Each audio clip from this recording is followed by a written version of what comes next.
Coming up on episode 9 of Making a Protogen from Scratch, tonight we watch as I struggle to open a can, I light a fire in an attempt to speed things up, and we find a new way to break the sewing machine. Oh, that's not a good sound. Hi, my name is Waffles, and on the previous episode, you watched a middle-aged man put together the world's most complicated craft set. All of this was done on the promise of creating a cybernetic suit of armor for a Protogen. Now tonight, we're stuck with a new problem. How exactly do you put everything together? In this episode, we need to fix the batteries, finish all the details, and give everything a nice new coat of paint. Now that sounds like a lot of work, but don't worry, I have a plan.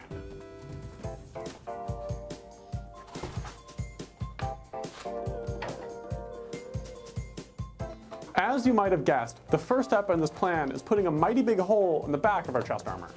From day one, I've always wanted to build the best Protogen that I can, even if that means over-engineering everything.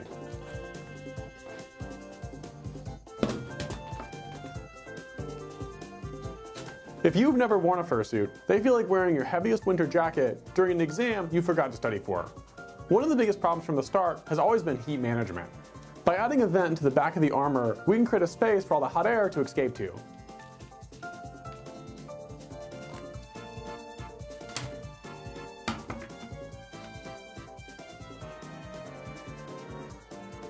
Once the screen covering is in place, a liberal bead of hot glue is added to help stop everything from moving around. Now that we have our hole situated, we can go ahead and add our secret weapon.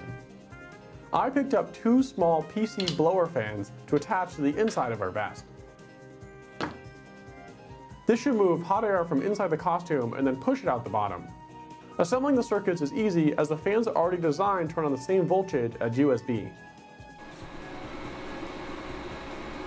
Now, I'm sure there's a better way to wire all this together, but I am no electric wizard. Once everything is properly tested, I glue the fans down to the inside of the vest.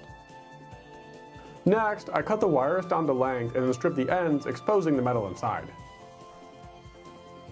Afterwards, I solder the wires together, making sure to create a strong connection.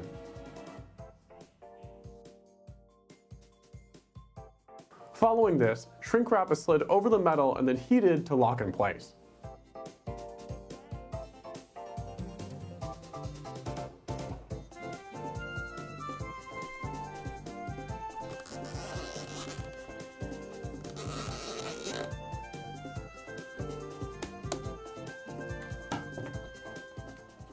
The last thing that I do is glue a screen on top of the fan to prevent anything from falling in and destroying their tiny plastic blades. Feast your eyes on this, a modern day wonder, created only out of discount foam and too much hot glue. This funky looking part is going to act as the frame for our backpack where I'll hide all of the messy wiring. Learning to wire has been one of the most fun skills I've learned during this project. I designed this backpack to look like an old hard drive because I think it fits the cybernetic theme of the suit. This backpack solves one of the most annoying problems from the last episode of always having to carry around the batteries in my hand. Now that the frame is secured in place, I add a carpet of Velcro to the inside to help finish things off.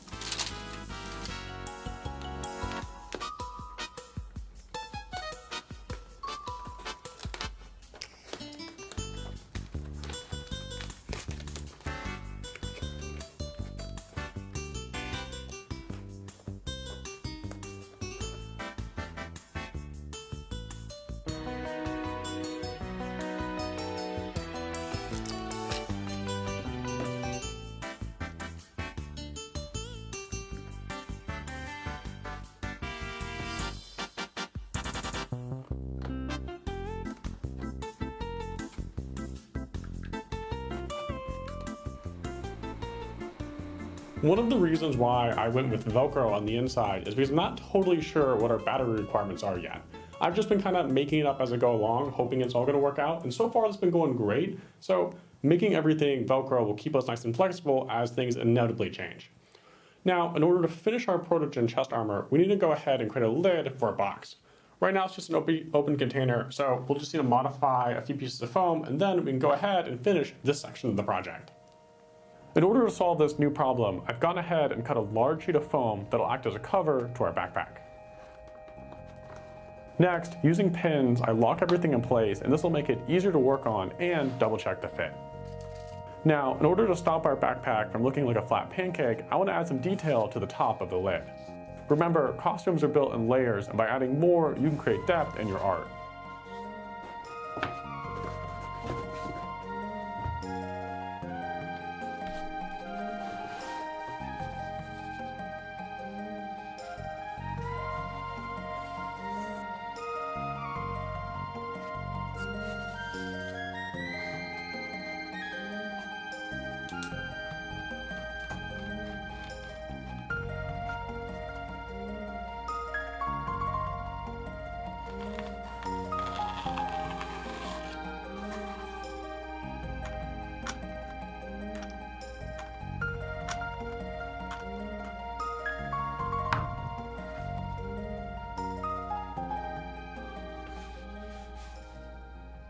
Now, I don't know about you, but that's a good looking piece of foam.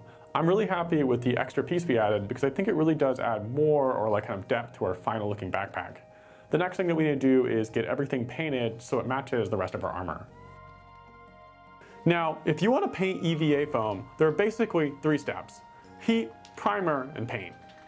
The first step, and something you absolutely cannot skip, is blasting the surface with a heat gun. This melts the foam, creating a flat surface for your paint to stick to.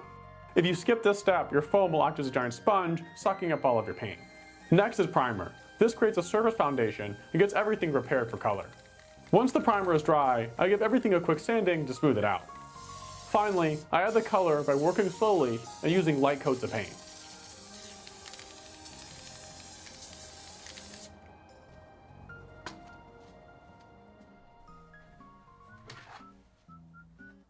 If you ask me, the black paint really helps give it that spacey feel.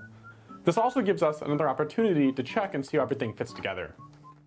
Having a lid is one thing, but now we need to find a way to attach it to the backpack. One of my favorite parts about making stuff is seeing 2 pieces you've sunk a lot of time into come together as one uniform piece. It's just so satisfying seeing everything come together.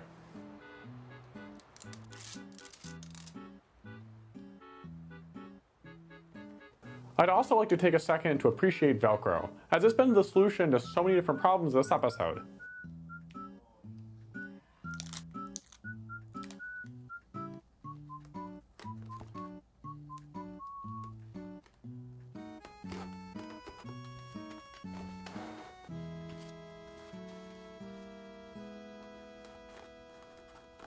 I end up using a lot less Velcro than expected, as even just a small amount is quite strong.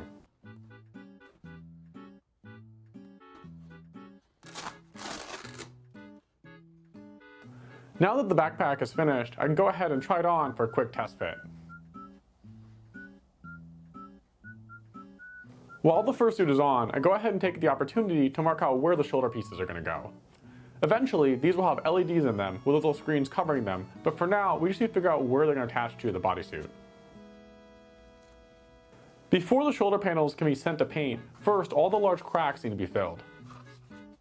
I found that wood putty works surprisingly well, as once it dries, you can easily sand it flush.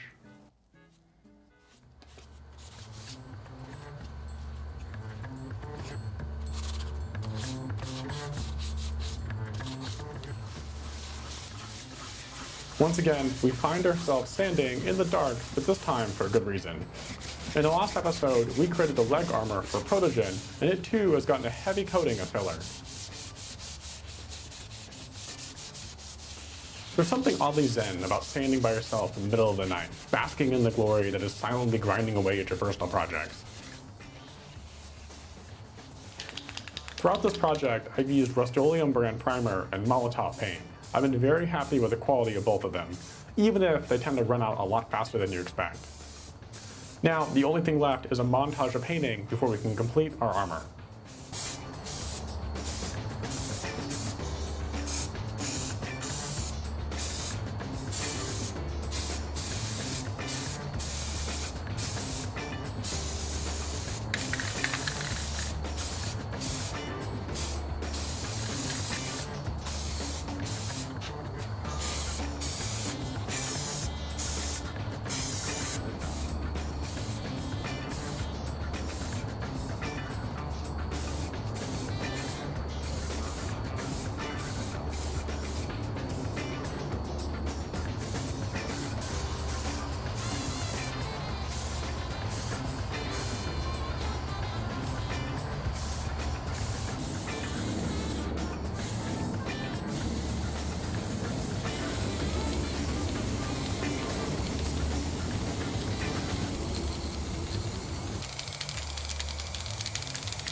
I ended up running out of paint early, so the final paint job looks a little patchy and unfinished. Off camera, I ended up giving everything a heavy second coat to help really bring out the color and the paint. Overall, I think the paint makes everything look a lot better and helps bring some unity to all of our pieces. No longer is it a random collection of foam, and now it's truly starting to look like something.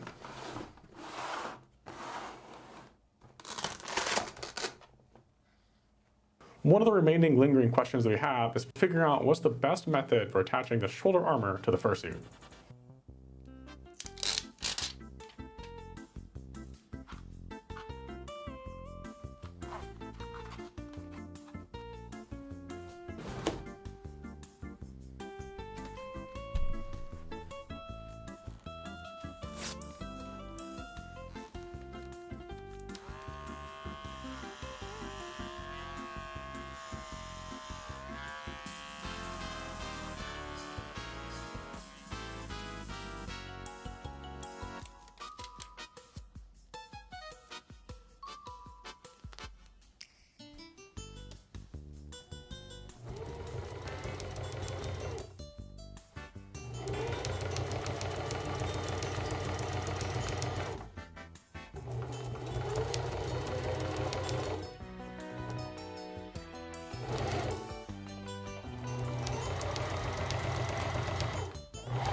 Overall, I'm really happy with how these shoulder pieces turned out. I'd figured that attaching them to the bodysuit would be really difficult, and it wasn't that bad.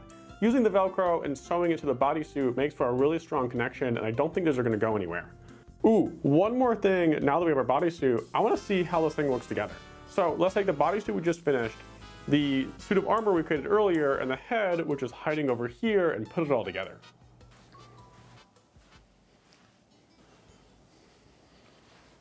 So now that we have the bodysuit on, I think the smart plan is to go ahead and get everything turned on and hooked up.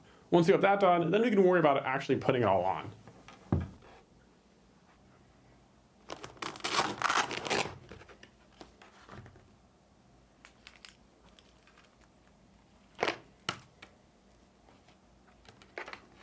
When I designed this originally, the plan was to feed all of the wires down to the top and then into the batteries. Now, in theory, I don't know how well it's going to work out, especially with this big long cable, so I say we just send it and find out.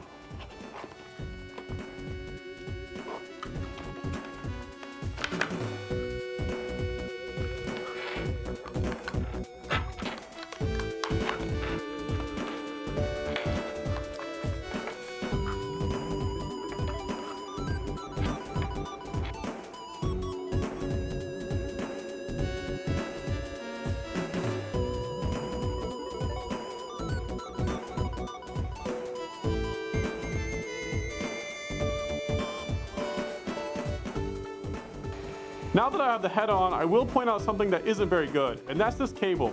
It definitely feels like it's getting ready to get caught on something, so I am going to try to be mindful of that. Now, we have one last piece to put on for right now.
Building this Protogen has been one of the most fun projects I've ever worked on and one hell of a challenge. But it's not all bad news. Along the way, I've learned a ton of new skills. And I have a trade to make with you. If you've learned anything from watching this channel, even just a little bit, I ask that you please like the video. I think that's a fair trade. You learn something, get a new skill, or learn a little bit about fursuit making, and you help support this channel by growing it. Now, let's talk about what we have to do in the next episode. The number one thing from preventing us from finishing our fursuit is going to be all of the wiring on the panels on the bodysuit. So we need to find a way to hook up the LED screens, get the wiring done, do some soldering, and even, dare I say, a little bit of programming. Once we get that done, there's really not a lot left. A bunch of smaller tasks just to clean things up, but the main focus after that is basically just going to be putting it all together. But we're getting surprisingly close to actually finishing our Protogen. And I'm excited too. I can't wait to see this thing finished. So that means the next couple of episodes are going to be even more exciting. So make sure you subscribe. So with all that being said, thank you, hasta pronto, and until next time.